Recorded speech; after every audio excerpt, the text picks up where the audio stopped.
الرحمن الرحیم اللہم الہمنی رشدی وعوذنی من شر نفسی۔ آج سامعین اور ناظرین کے لیے کچھ اعتبار اور اعتماد کے بارے میں کچھ اقوال و ارشادات ہیں علماء کرام کے، انہیں آپ کے سامنے پیش کیا جا رہا ہے کہ کہتے ہیں کہ اعمال کا اعتبار نیتوں کے مطابق ہوتا ہے۔ اسی طریقے سے کسی کے اخلاق پر اعتماد نہیں کرنا چاہیے جب تک کہ اسے غصے کے وقت اسے نہ دیکھ لے، اور کسی کے دیانتداری پر اعتماد نہیں کرو جب تک کہ لالچ اور طمع کے وقت اسے آزما نہ لو۔ اسی طریقے سے دوستی میں شک اور بے اعتمادی زہر ہے۔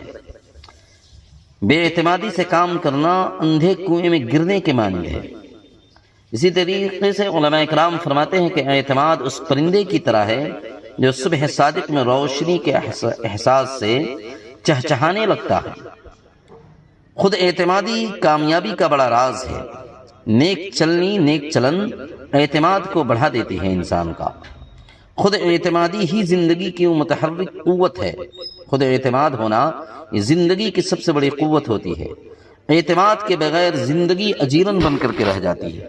اعتماد کے بغیر زندگی انسان کی اجیرن اور دردب ہو جاتی ہے۔ اسی طریقے سے علماء کرام کہتے ہیں کہ رازداری سے اعتماد بنا رہتا ہے، رازداری میں رہو۔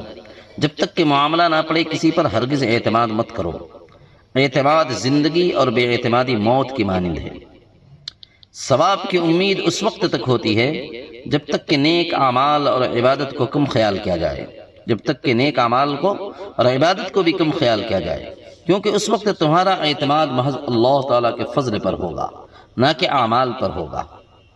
جسے خود پر اعتماد نہیں ہوتا ہے اسے خدا پر بھی اعتماد نہیں ہو سکتا ہے، اسے اللہ پر بھی اعتماد نہیں ہو سکتا ہے۔ اسی لیے علماء کرام فرماتے ہیں کہ اعتماد محبت کی پہلی سیڑھی ہوتی ہے۔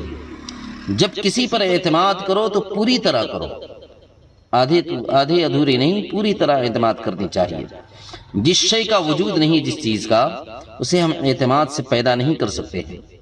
جس کے سر ہتھیار اس کا کیا اعتبار، جس کے سر ہتھیار کی طرح ہو اس کا کیا اعتبار ہے۔ اسی لیے مفلس کا کوئی اعتبار نہیں کرتا ہے۔ آج کے دور میں مفلس اور غریب کا کوئی اعتبار نہیں کرتا ہے۔